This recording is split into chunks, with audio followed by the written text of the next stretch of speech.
Welcome everyone. কেমন আছো সবাই? আশা করি প্রত্যেকে খুব ভালো আছো এবং সুস্থ আছো। তো বেশ কয়েকদিন ইলেকশনের কাজে ব্যস্ত থাকার জন্য নতুন কোনো ভিডিও নিয়ে আসতে পারিনি তোমাদের জন্য। আর কন্টিনিউ কোভিড সিচুয়েশান যেরকম খারাপ থেকে খারাপতর হচ্ছে, সেটার জন্য বেশ অরিড থাকার জন্য এবং একটু ব্যস্ত থাকার জন্য নতুন ভিডিও নিয়ে আসতে পারিনি, সেজন্য প্রথমেই ক্ষমা প্রার্থী। তো আজকে আবার একটা নতুন ভিডিও নিয়ে চলে এলাম, আর এবার থেকে কন্টিনিউ আবার ভিডিওগুলো নিয়ে আসবো। আশা করি তাতে কিছু অসুবিধা হবে না। তো আজকে যে টপিকটা নিয়ে আমরা কথা বলবো সেটা হচ্ছে ওয়ান ওয়ার্ড সাবস্টিটিউশন। তোমরা প্রত্যেকে জানো ওয়ান ওয়ার্ড সাবস্টিটিউশন হচ্ছে WBCS SSC সহ প্রত্যেকটা এক্সামের জন্য ভীষণ গুরুত্বপূর্ণ একটা টপিক। আর WBCS বা SSCতে এগুলো থেকে মোটামুটি 2-3 নাম্বার তো স্কোর করা যায়। তো আজকে 5 মিনিট স্কুলের পক্ষ থেকে ওয়ান ওয়ার্ড সাবস্টিটিউশনের একটা ভিডিও তোমাদের সামনে উপস্থাপন করব। তো আজকের ভিডিওতে কি থাকবে? মূলত আজকের ভিডিওতে পৃথিবীর সব ওয়ান ওয়ার্ড সাবস্টিটিউশন থাকবে না। যেটা থাকবে সেটা হচ্ছে ইম্পর্ট্যান্ট বেশ কিছু রুট ওয়ার্ড এবং রুট ওয়ার্ড দিয়ে যে ওয়ান ওয়ার্ড সাবস্টিটিউশনগুলো আসে। মূলত ইদানিংকালে একটা ট্রেন্ড হয়েছে যে রুট ওয়ার্ড দিয়ে ওয়ান ওয়ার্ড সাবস্টিটিউশন যেগুলো থাকে সেগুলো এক্সামে আসছে। তো সেগুলো যাতে কোনোভাবে মিস না হয়ে যায়, সেই জন্যই আমাদের আজকের এই উদ্যোগ। তো চলো কথা না বাড়িয়ে ভিডিওটা শুরু করা যাক। তবে তার আগে একটা ছোট্ট রিকোয়েস্ট আছে, যারা এখনও চ্যানেলটা সাবস্ক্রাইব করনি বা বেশ কিছুদিন নতুন ভিডিও না পাওয়ার জন্য একটু আমাদের ওপর অভিমান হয়েছে, তারা প্লিজ চ্যানেলটা সাবস্ক্রাইব করে নাও। আর সাবস্ক্রাইব করার পর পাশে থাকা বেল আইকনটা অবশ্যই প্রেস করে দিও, যাতে পরবর্তী ভিডিওগুলোর নোটিফিকেশান সবার আগে তুমি পেতে পারো। তো চলো দেখা যাক আজকে শুরু হচ্ছে কোথা থেকে। আজকে প্রথম যে রুট ওয়ার্ডটা নিয়ে আমরা কথা বলবো, তোমার স্ক্রিনে দেখতে পাচ্ছ রুট ওয়ার্ডটা হচ্ছে সাইড, CIDE। সাইড, সাইড কথাটার অর্থ হচ্ছে কিলিং। সাইড মিন্স কিলিং বা হত্যা করা। সাইড মিন্স কিলিং অর হত্যা করা, কাউকে হত্যা করা বোঝালে আমরা সাইড বলবো। তো যখনই কোনো ওয়ার্ডের শেষে CIDE ওয়ার্ডের শেষে, কিন্তু এটা খেয়াল রাখবে, at the end of that particular word.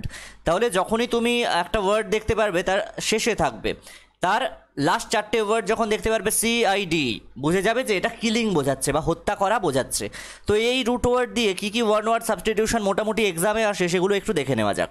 প্রথমে যেটা থাকে সেটা হচ্ছে killing of self or self murder, বা নিজেকে হত্যা করা বা আত্মহত্যা আমরা যেটাকে বলি, সেটাকে ইংরেজিতে আমরা বলছি ওয়ান ওয়ার্ড সাবস্টিটিউশনে সুইসাইড বা সুসাইড। আমরা প্রোনাউন্সিয়েশন করি suicide, SUICID, suicide. That means killing of self or self murder. Killing of a race or a community, তার মানে একটা জাতি বা একটা কমিউনিটিকে হত্যা করা, সেটাকে আমরা বলি জেনোসাইড, GENOCID, জেনোসাইড। জেনো, জিন থেকে এসছে জেনো, যার অর্থ হচ্ছে রেস বা জাতি বা কমিউনিটি, সেইটাকে বলছি জেনোসাইড। আর ওয়ার্ল্ড জেনোসাইড অবজারভেশন বলে একটা সংস্থা আছে, তোমরা রিসেন্টলি নাম শুনে থাকবে, USA-তে আছে। তো এই সংস্থার প্রধানের নাম কি সেটা অবশ্যই তোমরা কমেন্ট করে জানিও।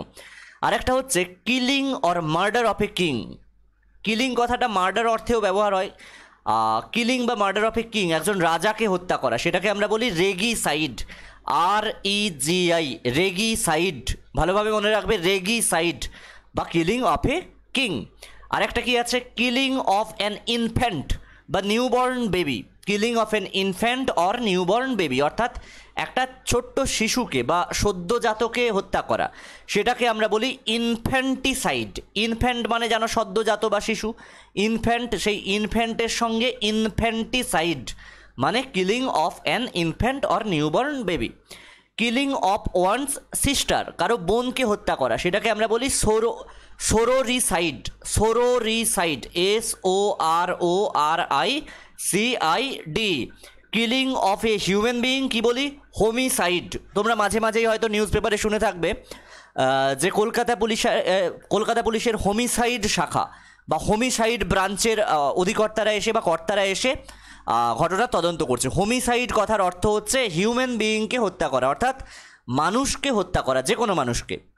কিলিং অফ ওয়ান্স ওয়াইফ, কেউ যদি তার স্ত্রীকে হত্যা করে তখন সেটাকে বলা হয় উক্সোরিসাইড। উক্সো, UXORICID, উক্সোরিসাইড বা জোরিসাইডও বলা হয়।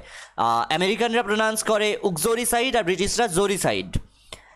Killing of either or both parents, অর্থাৎ মা বাবার দুজনকেই বা তাদের মধ্যে একজনকে যদি হত্যা করে, অথবা killing of a very close relative, অর্থাৎ খুব নিকটাত্মীয়কে হত্যা করাকেও বলা হয় parricide. Killing of either or both parents or a very close relative is known to be parricide, PARRICID। Killing of one's brother, অর্থাৎ কারো ভাইকে হত্যা করাকে আমরা বলি ফ্র্যাটিসাইড, FRATI, ফ্র্যাট্রিসাইড।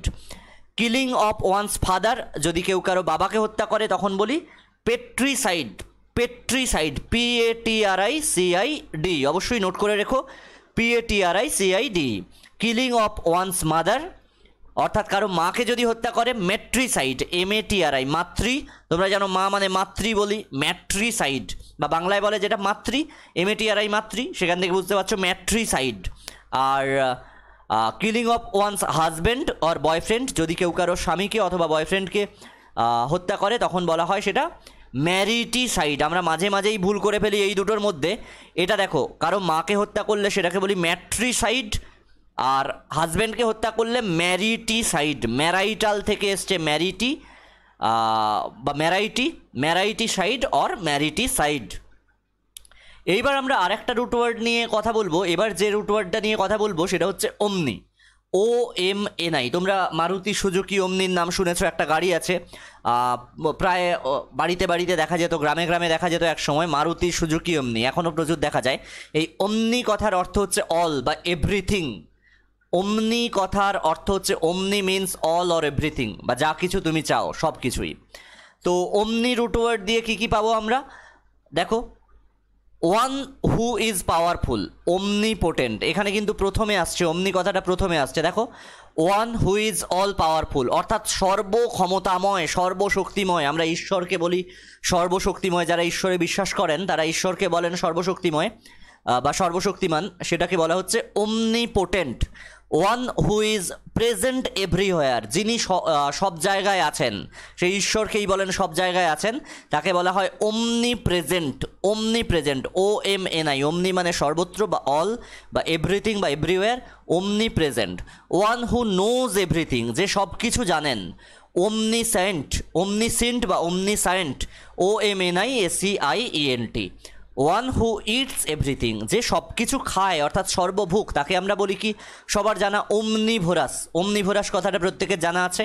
তাহলে সব কিছু বোঝাতে আমরা ওমনি কথাটা ব্যবহার করি। ওমনি রুট ওয়ার্ডটার অর্থ হচ্ছে অল অর এভরিথিং। একটা স্ক্রিনশট নিয়ে নাও, এটার একটা স্ক্রিনশট নিয়ে নিলে। এবার পরেরটাতে চলে যাব। এরপরে যে রুট ওয়ার্ড সেটা হচ্ছে IBLE। ইবল কথার অর্থ হচ্ছে এবল টু বি। কোনো এই ক্ষেত্রে বলে রাখি, কোনো জায়গায় ওয়ার্ডের শেষে IBLE না থেকে ABLEও থাকলে তোমরা বুঝবে এবল টু বি বোঝাচ্ছে, অর্থাৎ IBLE অথবা ABLE কথাটা একই রকম বোঝাচ্ছে। যেমন এটা দিয়ে কি হয়, এ sound that can be hard, একটা শব্দ যেটা শোনা যায়। আমরা ফিজিক্সে পড়েছি বেশ কিছু শব্দ আছে যেগুলো শব্দ সীমার মধ্যে, আমাদের শ্রবণ সীমার মধ্যে সেগুলো আমরা শুনতে পাই, সেটাকে কি বলবো, অডিবল, AUDIO। অডিও মানে হচ্ছে সাউন্ড, তাহলে একটা সাউন্ড যেটাকে শুনতে পাবো audible, AUD, audible. তাহলে অডিবল মানে হচ্ছে যে শব্দকে আমরা শুনতে পাই। A sound that can not be heard, যেটাকে আমরা শুনতে পাই না। তোমরা জানো শ্রুতিগোচর শ্রীমৎ, যেটা নিচে আছে আর যেটা ওপরে আছে সেগুলোকে আমরা শুনতে পাই না, অর্থাৎ শব্দেতর শব্দ এবং শব্দোত্তর শব্দ, সেই দুটো আমরা শুনতে পাই না, সেটাকে বলি ইনঅডিবল, যে শব্দটা শোনা যায় না। That can not B easily approached, যেটা খুব সহজে অ্যাপ্রোচ করা যায় না, সেটাকে কি বলি, inaccessible. Incapable of being corrected, incorrigible, যেটা সহজে সংশোধন করা যায় না, incorrigible. Incapable of being repaired, irreparable, IR। দেখো এখানে যেমন ইরিভার্সেবল বোঝাই, যেটা রিভার্স করা যায় না, যে ইনক্যাপেবল অফ বিইং রিভার্স সেটাকে বলি ইরিভার্সেবল, সেরকম এখানে বলছি IR, রিপেয়ারেবল। আবার দেখো ইনক্যাপেবল অফ বিইং রিড, এটা কিন্তু ইরিডেবল নয়, লেজিবল, ইললেজিবল, ইলেজিবল নয়, illegible, incapable of being avoided, inevitable, inevitable, INEVITABLE। আবার দেখো ইনক্যাপেবল অফ বিইং প্র্যাকটিসড, তাহলে কি হলো? ইনপ্র্যাকটিসেবল, যেটা প্র্যাকটিস করা যায় না, যেটা অভ্যাস করা যায় না। One too strong to be overcome, কি বলি আমরা? Invincible. One who doesn't tired easily, যে সহজে পরিশ্রান্ত হয় না, অনেক জায়গায় টায়ার ইজিলিও বলা থাকে, সেটাকে বলি ইনডেফিটিজ। এখানে দেখো আমি একটু আগে বলেছিলাম এবিল লেখা থাকে, অনেক জায়গায় ইবলের পরিবর্তে এবিল লেখা থাকবে। আমি একটুখানি এটা মার্ক করে দেবো তোমাদের জন্য। অনেক জায়গায় এই দেখো আমি একটু মার্ক করে দিচ্ছি, সরি। দেখো IBLE বদলে অনেক জায়গায় ABLE লেখা থাকে, আমি একটু করে মার্ক করে দিচ্ছি, একটু নোট করো। সব জায়গায় IBLE লেখা থাকবে এরকম ব্যাপারটা নয়, ABLE লেখা থাকলেও একই মিনিং বোঝাবে। One who is free from all mistakes and failure, কি বলি আমরা? ইনফেলিবল বা ইনফেলিবল। তারপরে যে রুট ওয়ার্ডটা নিয়ে কাজ করব সেটা হচ্ছে ক্র্যাসি, CRACY, ক্র্যাসি বা ক্র্যাসি। ক্র্যাসি কথার অর্থ হচ্ছে, ক্র্যাসি মিন্স রুল অর গভর্নমেন্ট, তাহলে ক্র্যাসি কথার অর্থ হচ্ছে শাসন করা, অথবা অনেক সময় সরকার বোঝায়, অর্থাৎ শাসক বোঝায়। কি হচ্ছে? A government by the people, একটা সরকার যেটা পিপুল বা জনগণের দ্বারা চলে, সেটাকে আমরা বলি ডেমোক্রেসি, DEMOCRACY। মাঝে মাঝে আমরা বলি India is a democratic country. তো একটা সরকার, government by the people is known to be democracy. A government by a king or a queen, a government by a king or a queen, আমরা কি বলি সেটাকে? মোনাক্রেসি। একটা রাজা, একজন রাজা বা একজন রানী যে গভর্নমেন্ট বা যে সরকার চালায় সেটাকে বলি মোনাক্রেসি। এরপর হচ্ছে গভর্নমেন্ট বাই দ্য অফিসিয়ালস, যদি অফিসিয়ালরা সরকার চালায়, যেটাকে আমরা বলি আমলাতন্ত্র, আমলারা যদি সরকার চালায়, বিউরোক্র্যাটরা যদি সরকার চালায়, তখন সেটাকে আমরা বলি বিউরোক্রেসি। আর বিউরোক্রেসিতে যারা সরকার চালায় তাদেরকে বলি বিউরোক্র্যাট। তো a government by the rich, অর্থাৎ ধনীদের দ্বারা যে সরকার পরিচালিত হয় সেটাকে বলি প্লুটোক্রেসি। যদি আম্বানি আদানি সরকার চালায় সেটাকে বলি প্লুটোক্রেসি। বাকিটা বুঝে নাও। A government by the few, যদি কয়েকটা মুষ্টিমেয় কিছু জন দ্বারা সরকার চালিত হয় তখন সেটাকে বলি oligarchy. A government by the nobles, অর্থাৎ মহান ব্যক্তিরা যদি সরকার চালায় সেটাকে বলি অ্যারিস্টোক্রেসি। অর্থাৎ a government by the nobles is known to be aristocracy. পরে যে রুট ওয়ার্ডটা নিয়ে কাজ করবো এটা হচ্ছে সব থেকে ইম্পর্ট্যান্ট, অর্থাৎ আমাদের এক্সামে যেগুলো আসে তার মধ্যে সব থেকে বেশি যেটা আসে সেটা হচ্ছে এই রুট ওয়ার্ডটা দিয়ে, ফোবিয়া বা ম্যানিয়া দিয়ে খুব কম আসে।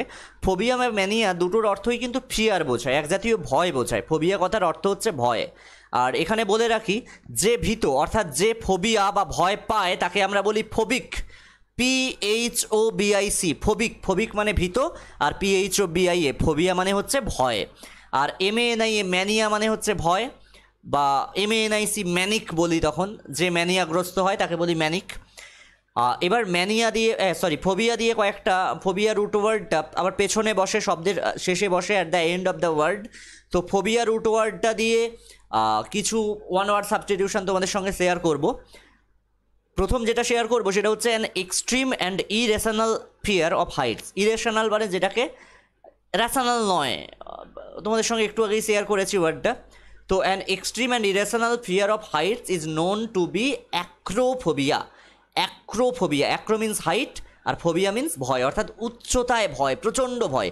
একটু উপরে উঠলাম, গিয়ে নিচের দিকে তাকালে ভয় লাগলো, এরকম নয়, উচ্চতায় প্রচণ্ড ভয়। An irrational fear of fresh air of drafts of air, এক ঝলকা হাওয়া বা মুক্ত হাওয়ায় যারা ভয় পায় তাদের সেটাকে আমরা বলি এরোফোবিয়া। আর যে ভয় পায় তাকে বলি এরোফোবিক, অর্থাৎ ভয়টার নাম হচ্ছে এরোফোবিয়া, আর ভয় যে পেল তাকে বলবো aerophobic. Fear of being egoistical, being alone or isolated is known to be autophobia. ঠিক একইভাবে যে ভয়টা পাবে তাকে বলবো অটোফোবিক।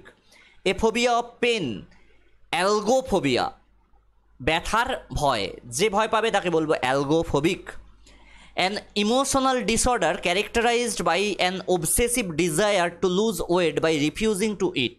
তোমাদের বাড়ির পাশে মোটামুটি 14-15 থেকে 17-18 বছর বা 20-22 বছর 24 বছরের মেয়েদের মধ্যে মূলত এই টেন্ডেন্সিটা দেখা যায় যে রোগা হতে হবে, আমি খাওয়া ছেড়ে দেব, একটা অবসেসিভ ডিজায়ার, ওয়েট লস করার জন্য খাওয়া টাওয়া সব ছেড়ে দেবে, এটাকে বলা হয় অ্যানোরেক্সিয়া। অ্যানোরেক্সিয়া, ঠিক আছে। এই রোগটা মোটামুটি প্রায় প্রত্যেকের মধ্যে এসপিডির মতো করে দেখা যায়, তবে এটা সেরেও যায়, বয়স বাড়ার সঙ্গে সঙ্গে আস্তে আস্তে কমে যায়। রোগা কঙ্কাল হওয়ার জন্য খাওয়া দাওয়া ছেড়ে দেয়, refusing to eat is known to be anorexia. An extreme or irrational fear of open or public areas, অনেকে আছে যারা আমরা বলি মুখ চাপা, পাবলিক এরিয়ায় যেতে ভয় পায়, মেলায় যেতে ভয় পায়, তাদের বলি আমরা এগোরাফোবিয়া। এগোরাফোবিয়া, এগোরা, এগ্রো নয় কিন্তু, এগোরাফোবিয়া, সেই ভয়টাকে। আর তাদের বলি, যারা ভয় পায় তাদের বলি agoraphobic. An abnormal and persistent fear of depths, অর্থাৎ গভীরতায় যারা ভয় পায় তাদেরকে আমরা বলি বাথোফোবিয়া বা bathophobia, BATHOPHOBIA, bathophobia. Fear of hatred of books, বই ভয় পায় যারা, কি bibliophobia. Fear of ugliness and things that are ugly, আমাকে খারাপ দেখাবে, এই ভয়ে অনেকে মেকআপ টেকআপ করে ফেলে, এই যে ভয়টা এটাকে বলা হয় ক্যাকোফোবিয়া। ক্যাকোফোবিয়া, আর ওই মানুষগুলোকে বলা হয় cacophobic. A dislike of being in the centre, অনেকে আছে দেখবে কেন্দ্রে, কোনো কিছুর কেন্দ্রে থাকতে ভয় পায়, সেন্টারে থাকতে ভয় পায়, তাদের বলা সেই ভয়টাকে বলা হয় সেন্ট্রোফোবিয়া, আর সেই মানুষগুলোকে বলা হয় centrophobic. An extreme fear about beauty, অনেকে সৌন্দর্যে ভয় পায়, সেটাকে বলা হয় সেলোফোবিয়া। তোমরা সেলো কলমে লিখতে, সেই সেলোফোবিয়া, সেলো মানে সৌন্দর্য, সেটাতে যারা ভয় পায় সেলোফোবিয়া, সরি সেই ভয়টাকে বলে সেলোফোবিয়া, যারা ভয় পায় তাদের বলা হয় সেলোফোবিক। ফিয়ার অফ টাইম বলা হয় ক্রোনোফোবিয়া। ক্রোনোলজি, ওয়েস্ট বেঙ্গলের মানুষ আমরা ভোটের আগে মোটামুটি ক্রোনোলজি শব্দটার সঙ্গে পরিচিত, সেই সময়ে যারা ভয় পায় তাদের বলি ক্রোনোফোবিয়া, সরি সেই ভয়টিকে বলি ক্রোনোফোবিয়া, যারা ভয় পায় তাদের বলি ক্রোনোফোবিক। ফিয়ার অফ ডগস, অর্থাৎ কুকুরকে ভয় পাওয়া, সেই ভয়টিকে বলি সায়ানোফোবিয়া বা সাইনোফোবিয়া, CYNOPHOBIA, সাইনোফোবিয়া। আর যারা ভয় পায় তাদের বলি সাইনোফোবিক। এটা কিন্তু হাইড্রোফোবিক নয় বা হাইড্রোফোবিয়া নয়, হাইড্রোফোবিয়া একটি রোগের নাম, সেটা যারা জলকে ভয় পায়। ফিয়ার অফ ওয়াটার বলা হয় হাইড্রোফোবিয়া, এখানে উল্লেখ করা নেই, তোমরা অবশ্যই খাতায় লিখে নাও। Fear of water is known to be hydrophobia. An extreme or irrational fear of confined places, অর্থাৎ খুব কনফাইন্ড প্লেসে যারা ভয় পায় তাদের আমরা বলি ক্লাস্ট্রোফোবিয়া, ঠিক আছে। অর্থাৎ যেখানে ঠাসাঠাসি ব্যাপার আর কি, কনফাইন্ডেড প্লেস, একটু বাংলাটা দেখে নিও, ঠিক এই মুহূর্তে বাংলাটা আমি বলতে পারছি না। তো ক্লাস্ট্রোফোবিয়া, কনফাইন্ডেড প্লেসে, অর্থাৎ খুব সংকীর্ণ ন্যারো প্লেসে যারা ভয় পায়, ক্লাস্ট্রোফোবিয়া। এর delusion of being possessed by evil spirits, ভূতের ভয় যারা পায় তাদের বলি demonomania. Demonomania. An abnormal and persistent fear of drinking alcohol, কি বলি আমরা ডিপসোফোবিয়া বা ডিপজোফোবিয়া, অর্থাৎ মদ্যপানে যারা ভয় পায়। An abnormal and persistent fear of work or finding employment, অর্থাৎ কাজ করতে বা কাজ খুঁজতে যারা ভয় পায় তাদের বলি আর্গোফোবিয়া, সেই ভয়টিকে বলি আর্গোফোবিয়া, আর তাদের বলি আর্গোফোবিক। ফিয়ার অফ গেটিং ম্যারিড, বিয়ে করতে ভয়। Wing in a relationship or commitment, অর্থাৎ কোনো সম্পর্কে ভয়, বিয়ে করতে ভয়, অর্থাৎ কোনো কমিটমেন্টে যেতে ভয়, তাদের আমরা বলি জেমোফোবিয়া বা gamophobia, GAMOPHOBIA, gamophobia. Physical and psychological fear of sexual relation or sexual intercourse, তাহলে সেক্সুয়াল রিলেশন অর সেক্সুয়াল ইন্টারকোর্সে যারা ভয় পায় তাদের বলি জেনোফোবিয়া, GENO, জেনো, জেনিটাল থেকে এসছে, xenophobia. Fear of old age, অর্থাৎ বয়স হয়ে যাবে, আমি বুড়ো হয়ে যাব, এই ভয় যারা পায় তাদের বলি জেরোফোবিয়া। তোমরা জানো বয়সকালে জেরিয়াট্রিক বলি আমরা, সেই জেরো থেকে বলি জেরোফোবিয়া, আর যারা ভয় পায় জেরোফোবিক। ফিয়ার অফ নলেজ, জ্ঞানকে ভয়, জ্ঞানের ভয়, কি বলি? নোস্পিফোবিয়া বা গ্নোস্পিফোবিয়া, GNOSPIPHOBIA, জি এর প্রোনাউন্সিয়েশন হয় না, নোজিফোবিয়া, সরি নোস্পি নয়, নোজিফোবিয়া। ফিয়ার অফ উইমেন হচ্ছে, অর্থাৎ যারা মহিলাকে ভয় পায় সেই তাদের বলি গাইনোফোবিক, আর যাই মহিলাকে ভয় পাওয়া এই ব্যাপারটাকে বলি গাইনোফোবিয়া বা gynephobia. Fear of writing or hand writing, হাতে লেখা বা লেখাকে যারা ভয় পায় বলি গ্রাফোফোবিয়া। ভয় পাওয়াটিকে বলা হয় গ্রাফোফোবিয়া, যারা ভয় পায় তাদের বলি গ্রাফোফোবিক, অর্থাৎ ভয় পাওয়া ব্যাপারটিকে বলি graphophobia. Fear of writing or hand writing is known to be graphophobia, and one who has fear of writing or handwriting is known to be graphophobic. যে ভয় পায় তাকে বলি গ্রাফোফোবিক। একটা জিনিস লক্ষ্য করবে, প্রত্যেক ক্ষেত্রে ভয়টির নাম হচ্ছে ফোবিয়া, আর যিনি ভয় পাচ্ছেন সেখানে শুধু ফোবিয়াটা চেঞ্জ করে ফোবিক, BIA না করে BIC করে দিলেই মানুষ বোঝাবে। An irrational or intense fear of travel is called হোডোফোবিয়া, অর্থাৎ ভ্রমণে ভয়, তাকে বলি হোডোফোবিয়া, আর যে ভয় পায় তাকে বলি hodophobic. An excessive fear or aversion to obtaining pleasure, এখানে টু অবটেনিং কথাটা কেন লিখলাম তোমরা অবশ্যই কমেন্টে জানাবে, এটা কোনো ভুল নয়। টু অবটেনিং কথাটা কেন লিখলাম তোমরা কমেন্ট করে অবশ্যই জানাবে। আমি জাস্ট একটু কালারটা চেঞ্জ করে দিচ্ছি এটার, তোমরা যাতে বুঝতে পারো, অবশ্যই তোমরা জানাবে। সেটাকে আমরা বলি hedonophobia. An excessive fear to obtaining pleasure is called hedonophobia. Fear of disease, রোগের ভয়, আমার বুঝি রোগ হয়ে যাবে, সেটাকে বলি হেমাটোফোবিয়া। তোমরা হেমাটোলজি জানো, সেই হেমাটোফোবিয়া, আর যে ভয় পায় তাকে বলি hematophobic. An obsessive fear of words, শব্দের ভয়, অর্থাৎ আমাকে খারাপ কথা বলে দেবে এরকম একটা ভয়, তাকে বলি logophobia. An extreme fear of winds or drafts is called menemophobia. An extreme or irrational fear of the night or darkness, আমরা অনেকে অন্ধকারে ভয় পাই, সেটাকে আমরা বলি নিকটোফোবিয়া, আর যারা ভয় পাই তাদের নাম হচ্ছে নিকটোফোবিক। ফিয়ার অফ মেডিকেশন, অর্থাৎ ওষুধে ভয়, ফার্মাকোফোবিয়া, ফার্মাকোলজি থেকে এসছে ফার্মাকো, ভয়ের ফোবিয়া, তাহলে ফার্মাকোফোবিয়া। ফিয়ার অফ ডেথ, মৃত্যু ভয়, থানাটোফোবিয়া। এবার হচ্ছে সবথেকে ইম্পর্ট্যান্ট একটা বিষয়, বহুবার এক্সামে এসছে, extreme superstition regarding the number 13।